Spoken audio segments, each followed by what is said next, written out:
Hey, everybody. I hope you're all doing well. Just want to share a funny story with you quick. I just gave my whole little speech on Maslow's hierarchy of needs. It was awesome. It was super great. And then I realized I forgot to record it. So now I'm redoing the whole thing. So hopefully this one is as good. I don't know. But anyway, that's my funny story. So today I'd like to tell you a little bit about Maslow's hierarchy of needs. I love this diagram. I think it's great. Plus, there's a little cartoon of Abraham Maslow, who's an awesome guy. Um, and if you're interested in this, you'll be learning more about this if you ever take psychology classes in the future. So we have some great psych classes at WHS, but you might also take some in college. And I think it's fascinating stuff. So if this is something that piques your interest, maybe look into psychology classes as you get a little bit older. But let's see a little bit about Abraham Maslow to begin with in the right corner here, okay? April 1st, 1908 to June 8th, 1970. He lived through quite a bit of history. He was a psychologist who studied positive human qualities and the lives of exemplary people. In 1954, Maslow created a hierarchy of human needs and expressed his theories in his book, Motivation and Personality, which is something you might read sometime in the future. So the way this hierarchy of needs works is you have to have one level completed before you can hit the next one. Okay, so you have to have your physiological needs met before you can be concerned about your safety needs. You have to have your physiological and safety needs met before you can worry about love and belonging. You have to have physiological safety, love, and belonging met before you meet esteem.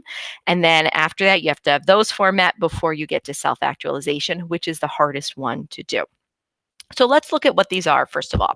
So the physiological needs, these are basically your human body functions, okay? These are the things that you need your body to survive, the human race needs to survive, okay? We need to breathe, we need to have food, water, we need to procreate so people have babies and the human race continues. We need sleep, we need homeostasis, we need excretion. We need all those things for our human body to survive. I'm going to share an example with you. My younger brother, as I record this right now, he's actually in the hospital because of COVID, and he's doing much, much better. He's been in there 5 days, and hopefully he'll be home really soon, but he's getting better every single day. Last week, it got to a point where he can only think about his breathing, and that's when he went to the hospital because he couldn't breathe properly. He has a family that he loves very much. He wasn't even worried about them. He wasn't concerned about anything else because he was concerned about his breathing. Okay, because that's what you have to worry about. You're not worried about anything else. That's the same with food. People, if they're starving, not coming home from school, I'm starving. No, literally, not enough food in their bellies. That's the only thing they're going to worry about. If they're dying from thirst, literally, the only thing they're going to worry about is getting water to sate that thirst, okay?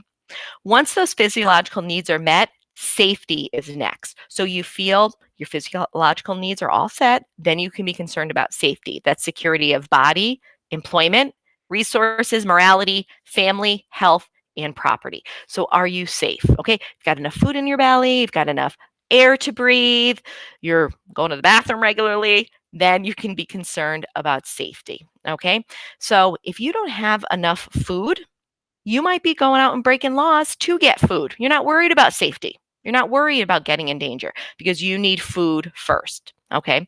Once physiological needs are met, then safety are met. After safety needs are met, then love and belonging. Okay.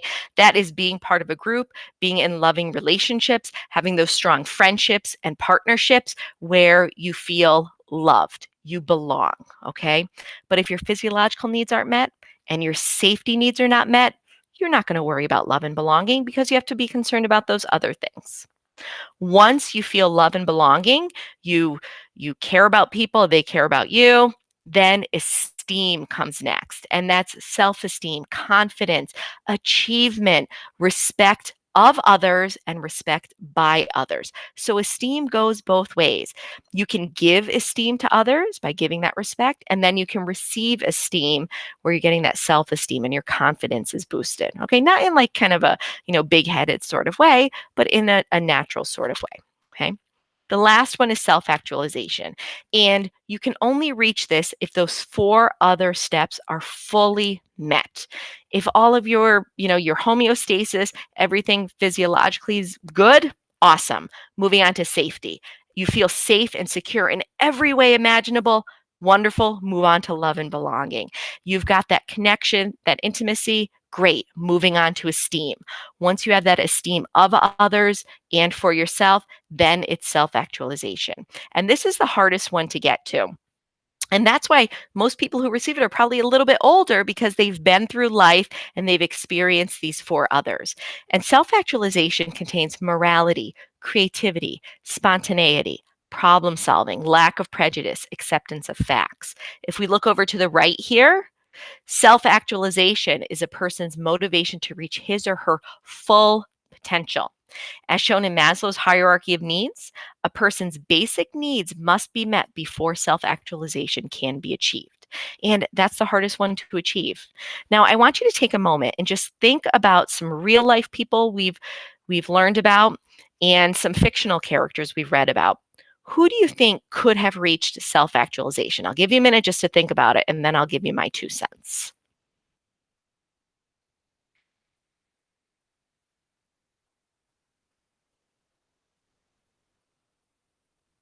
All right, time's up.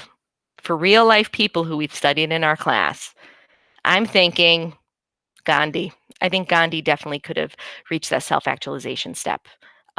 He had all his needs met, but he just kind of went above and beyond and he knew his purpose in life. As for fictional characters, I think Atticus Finch could have fit this. Absolutely. So we've learned about this, we've connected it to some characters and real life people we've studied. Now you're going to connect it to Grendel in the novel Grendel. I want you to think about, has Grendel reached all of these steps? Has he reached any of these steps? Okay, think about that, and you're going to do a little bit of analysis with that. So keep Maslow's hierarchy of needs in mind. If this is something that you find interesting in the future, think about taking a psychology class because they are fascinating. All right, thanks for watching and take care. Be well, everybody.